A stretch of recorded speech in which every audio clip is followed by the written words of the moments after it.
What is step 2? Again मैं आपको फिर से याद दिलाऊं कि टेंस की जब बात करते हैं तो टेंस का मतलब केवल टाइम से नहीं है, टाइम के अलावा कुछ और है। एक बार थोड़ा सा दोहरा लें, टाइम लाइन जो आपने पूरा देखा, और उस टाइम लाइन में आपने समझने की कोशिश की कि कितने टाइप के सेंटेंस हो रहे हैं, और 6 टाइप हम देख लिए। फ्यूचर को हमने नहीं छुआ है क्योंकि फ्यूचर को हम टेंस नहीं मानते। टेंस उसी को मानते हैं जो रियल टाइम पे होता है, वर्चुअल का नहीं, नॉन रियल इमेजिनरी का नहीं। So coming to the point, we have this. अब एक चीज टाइम, टेंस का हमने टाइम लाइन समझ ली, टाइम समझ लिया। अब एक और चीज आती है टाइम के अलावा, जो यदि आपने टाइम समझ लिया है तो हम आगे बढ़ते हैं, नहीं समझा है तो इसी को फिर समझने की कोशिश करिए, फिर पुराना देखिए, और तब समझने के बाद तब हम आगे बढ़ें स्टेप 2। स्टेप 2 क्या है? Step 2 is about action, ACTION, action. Action के टाइप कितने हैं? अभी जो मैंने बात किया आपको पहले, ये टाइम को लेकर मैंने बताया था, और टाइम को लेकर जब हमने बताया था तो उसमें ये आपको बताया था कि there are different types. Now let us come to action. Action क्या है? एक्शन मतलब जो कर रहे हैं, जो एक्शन मतलब जो कर रहे हैं। तो उसमें एक तो एक्शन था जो कंटिन्यूअस था, जारी था, एक था जो पूरा हो गया, और एक एक्शन था जो कुछ पूरा हो चुका था और कुछ जारी था, जिसको हमने कहा था कंटिन्यूअस, उसके बाद परफेक्ट, उसके बाद परफेक्ट कंटिन्यूअस। और परफेक्ट कंटिन्यूअस का उदाहरण भी हमने दिया था बुक्स का, जैसे मैंने दिया, किताब एक कमरे में पूरी है, उसको ट्रांसफ़र कर रहे हैं दूसरे कमरे में, तो जो 30 किताबें ट्रांसफ़र हो गई मेरे मित्र के वापस आने के पहले, मैं ट्रांसफ़र कर रहा हूँ, मेरे मित्र के वापस आने के पहले जो 30 किताबें ट्रांसफ़र हो गई वो तो हो गई परफेक्ट, और जो काम जारी है तो वो हो गया कंटिन्यूअस, क्योंकि मैं काम पूरा होने के पहले ही मेरा मित्र आ गया, तो ये आएगा परफेक्ट कंटिन्यूअस में। अब इसको कैसे बोलते हैं? इसको बोलते कैसे हैं? इसमें टाइम जुड़ा हुआ है। काम पूरा होने के पहले ही कुछ सवाल आ गया है कि क्या तुमने किताबें शिफ्ट कर ली, क्या कर रहे हो? तो ये एक सवाल आ गया। अब ये सब इनडेफिनेट एक्शन, जो indefinite action. So step 2 is about action, step 1 is about time, step 2 is about action. Action जो कंटिन्यूअस प्रोसेस है, मैं खा रहा हूं, क्या है एक्शन मेरा? खाने का। खाने का, कि मैं शब्द क्या यूज कर रहा हूं? एक्शन, खाने का। क्या कर रहा हूं? खा रहा हूं, कंटिन्यूअस। और जैसे ही वो पूरा होता है, परफेक्ट हो जाता है। मैंने खाना खा लिया, ये हो गया परफेक्ट। मैंने खाना खा लिया, परफेक्ट। एक्शन क्या है? खाना खाने का। और फिर तीसरा है परफेक्ट कंटिन्यूअस, जिसमें थर्ड टाइप में परफेक्ट काम और कंटिन्यूअस काम दोनों को मिलाकर जब हमको सिचुएशन ऐसी आती है तब हम कहते हैं perfect continuous. So this is step 1 on timeline. Then you have step 2 about action. Right? Now let's move to the next. Have you understood? अब हम आगे बढ़ते हैं कि क्या है, और उसमें हम देखेंगे कि what is the next thing that we need to understand about it. कल्पना करिए एक सिचुएशन, या उदाहरण के लिए एक मैं बॉटल पकड़ा हूं, I am holding A bottle, और जब बोतल को मैं छोड़ता हूं या मैं कुछ बोल रहा हूं या चलता हूं, तो चलने के लिए मैं टाइम लेता हूं। बोतल को छोड़ के जब तक वो गिरती है तब तक टाइम लगता है, राइट? दूसरे शब्दों में एक्शन, हर एक्शन को टाइम लगता है। एक्शन का संबंध टाइम से है। कल्पना करो एक सिचुएशन, मैंने बोतल पकड़ी और बोतल को मैंने छोड़ा। बोतल गिरते हुए आपको दिखेगी? मैं आपसे पूछता हूं बोतल क्या हो रहा था बोतल को, तो आप क्या बोलेंगे? बोतल गिर रही थी। आपने गिरते हुए देखा? हाँ, आपने गिरते हुए देखा, बिल्कुल दिखाई दिया, बिल्कुल सही कहा आपने। That you will see the bottle falling, गिरते हुए आप देखोगे। नाउ एक सिचुएशन इमेजिन करो, बोतल को मैंने जोर से गिराया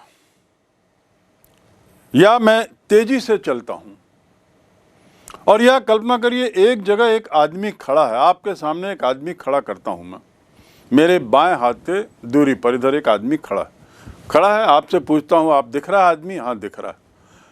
कल्पना करिए मैं उसको बोलता हूं इधर आना है, दाएं हाथ में उल्टी दिशा में आना है उसको।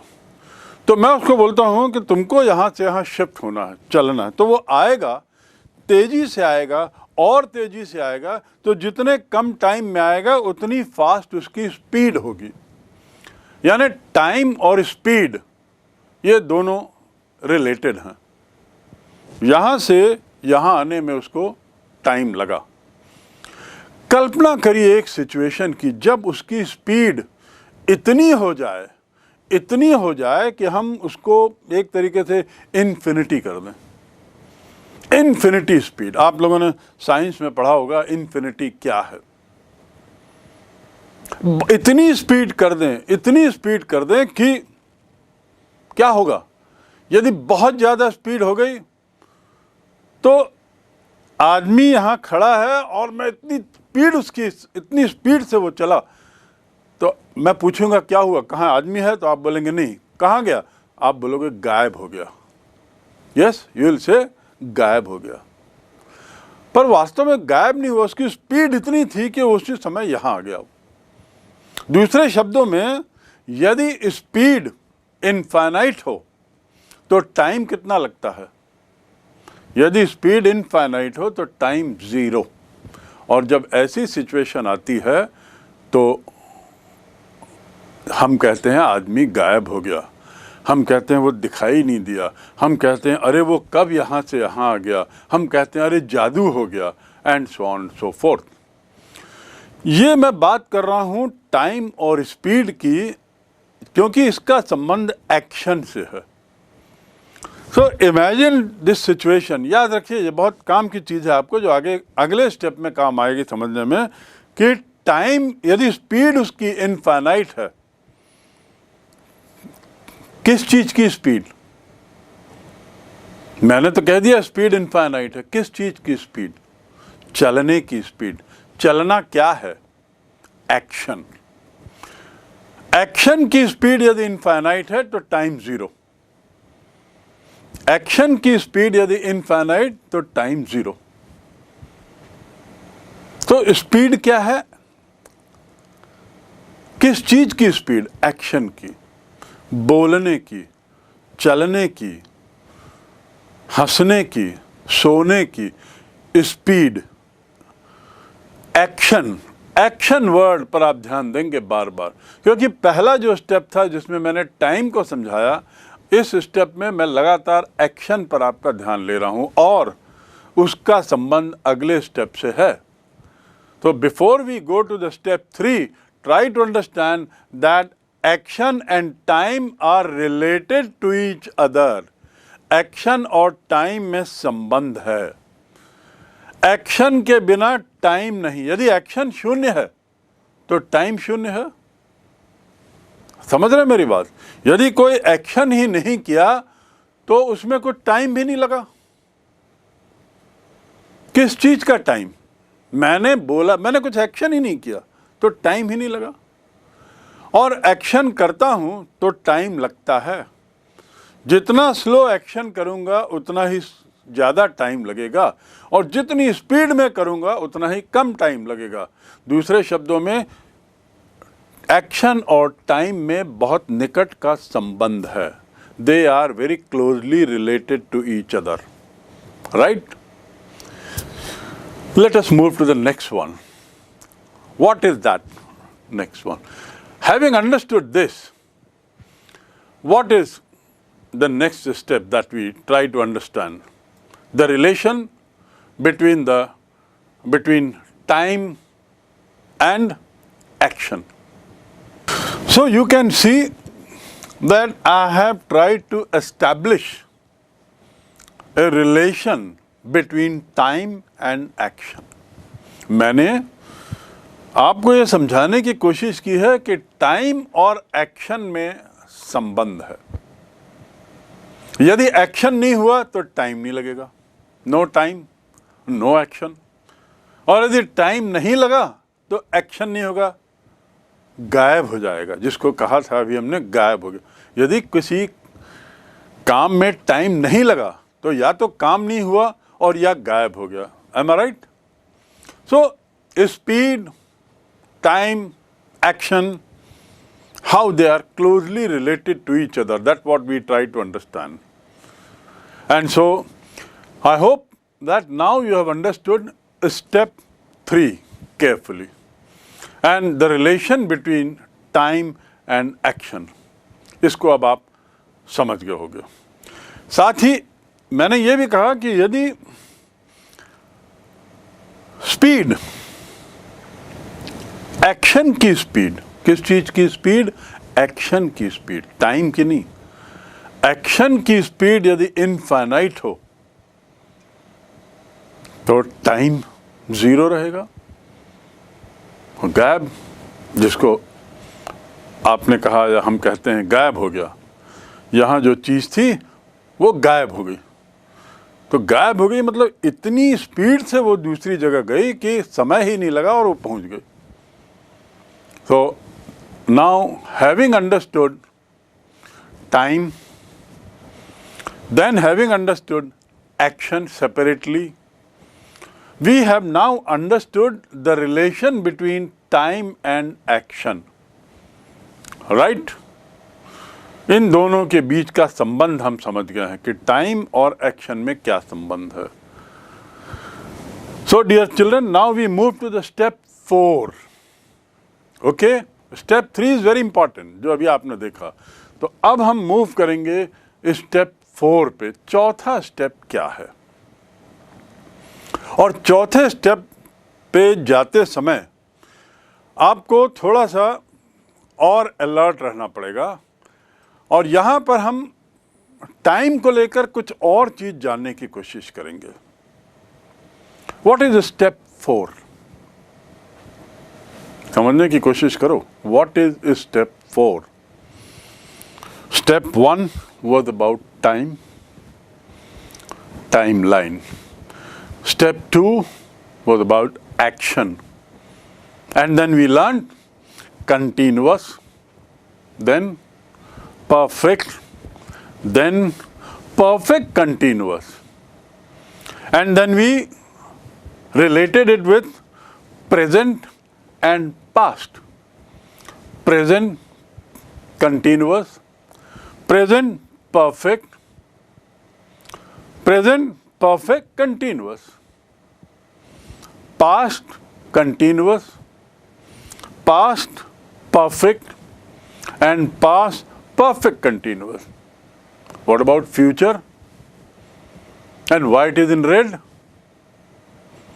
Why tense word written above it has a cross? Cross क्यों लगा है? आपको याद होगा, it is not taken as a real time, it's an imaginary time. जैसा मैंने कहा, आगे क्या होगा इसकी कोई इमेज हमारे पास नहीं है.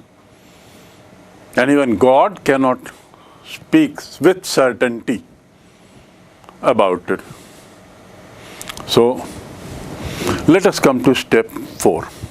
And we are back to, after understanding the relation between time and action, we are back to time only. Time जो है वो दो टाइप से हम उसको ध्यान दें. टाइम को दो तरीके से बताते हैं. एक होता है point of time. First is point of time, and the second is duration of time. समझने की कोशिश करिए दोनों शब्द. पॉइंट ऑफ टाइम, समय का वह क्षण, और दूसरा है ड्यूरेशन ऑफ टाइम, समय का वह काल. ड्यूरेशन मतलब कितनी देर के लिए, कितने समय के लिए. ड्यूरेशन 2 घंटा या 5 घंटा या 15 मिनट. तो ड्यूरेशन. तो पॉइंट ऑफ टाइम और ड्यूरेशन ऑफ टाइम, ये दो तरह से टाइम को हम एक्सप्रेस करते हैं. उदाहरण के लिए, I watched a movie. Fine. I watched a movie at 4 PM. ये सही है क्या? I watched a movie at 4 PM.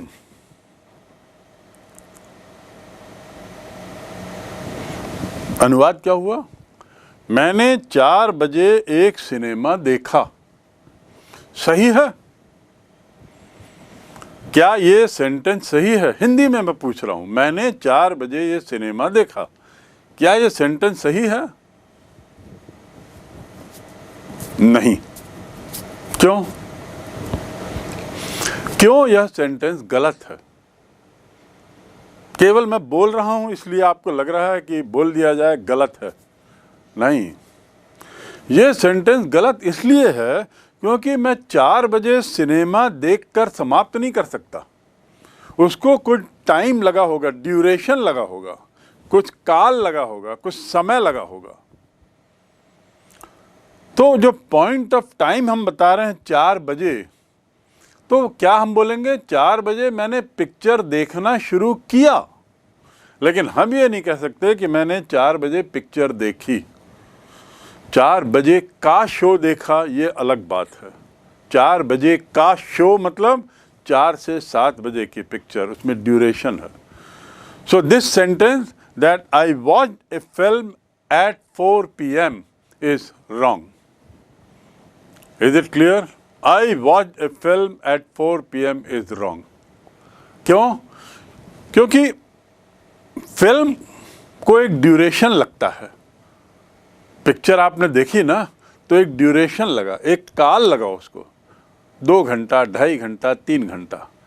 और जहाँ काल लग रहा है एक और, वहाँ दूसरी ओर एक समय का क्षण बता रहे हो. 4 PM बोल रहे हो, तो 4 PM में आप ड्यूरेशन कैसे डाल सकते हैं? दोनों नहीं जा सकता. या तो ड्यूरेशन रहेगा या पॉइंट रहेगा. तो क्या वाक्य बनेगा? आई वॉच्ड ए फिल्म यस्टरडे. आई वॉच्ड ए फिल्म यस्टरडे. मैंने कल एक फिल्म देखी. अब कल फिल्म देखी में कितने घंटे होगा? 24 घंटे. वो 24 घंटे में किसी 2 घंटे, 2.5 घंटे, 3 घंटे मैंने पिक्चर देखी. आई वॉच्ड ए फिल्म यस्टरडे. अंतर समझा आपने? 24 घंटे के ड्यूरेशन में मैंने किसी 2 घंटे पिक्चर देखी, इसलिए यदि मैं बोलूं कि I watch a film yesterday, तो it is perfectly all right, क्योंकि मैं काफ़ी लंबा ड्यूरेशन ले रहा हूँ। उसके अंदर हो सकता है मैंने 24 घंटा देखा या 3 घंटा देखा या 1 घंटा देखा, कोई पॉइंट ऑफ टाइम नहीं दिया। सिनेमा पॉइंट ऑफ टाइम पे नहीं देखी जा सकती, सिनेमा पॉइंट ऑफ टाइम पे देखना शुरू किया जा सकता है, समाप्ति का टाइम तो कुछ और होगा। So the sentence will be I watch a movie yesterday, right. कल्पना करिए एक और सेंटेंस, ये इस पर हम चलते हैं, थोड़ा सा नेक्स्ट स्टेप पे हमको ले जाएगा कि I watch a movie at this time yesterday. I watched a movie at this time yesterday. क्या अंतर रहा? मैंने बताया पॉइंट ऑफ टाइम, मैंने बताया ड्यूरेशन ऑफ टाइम, फिर मैंने कहा आई watched a movie yesterday. I watched a movie at this time yesterday. क्या हुआ? मैंने कल इस समय एक पिक्चर देखी। क्या ये भी सही है? ये भी गलत है। कल इस समय मैंने पिक्चर देखी मतलब कल का 24 घंटा तो है, लेकिन मैं क्या बोल रहा हूं, इस समय देखी, तो फिर मैं ड्यूरेशन को गायब कर दिया हूं और बताना चाह रहा हूं कि इस समय में मैंने पिक्चर देखी। इस समय में आपने पिक्चर नहीं देखी। कल 3 बजे, यदि आज मैं 3 बजे बोल रहा हूं तो कल 3 बजे मैंने केवल पिक्चर का एक टुकड़ा देखा। तो यस्टरडे बोलने से यदि मैं उसमें फिर जोड़ देता हूं एट दिस टाइम वॉच्ड, तो ये भी गलत है। मैं दोनों को जोड़ रहा हूं, ड्यूरेशन ऑफ टाइम को पॉइंट ऑफ टाइम के साथ जोड़ रहा हूं। तो या तो डियर फ्रेंड्स, या तो आप ड्यूरेशन की बात करें या आप पॉइंट की बात करें। I was watching A movie at this time yesterday. क्या मतलब हुआ? काम आपको याद होगा, मैं कल इस समय सिनेमा देख रहा था। ये गलत है, ये सही वाक्य है। I was watching A cinema at this time yesterday. कल मैं इस समय सिनेमा देख रहा था। तो 24 घंटा तो ड्यूरेशन आया आप बोलोगे, लेकिन उसमें जिस पॉइंट पर मैंने बताया है इस समय, उस समय काम जारी था।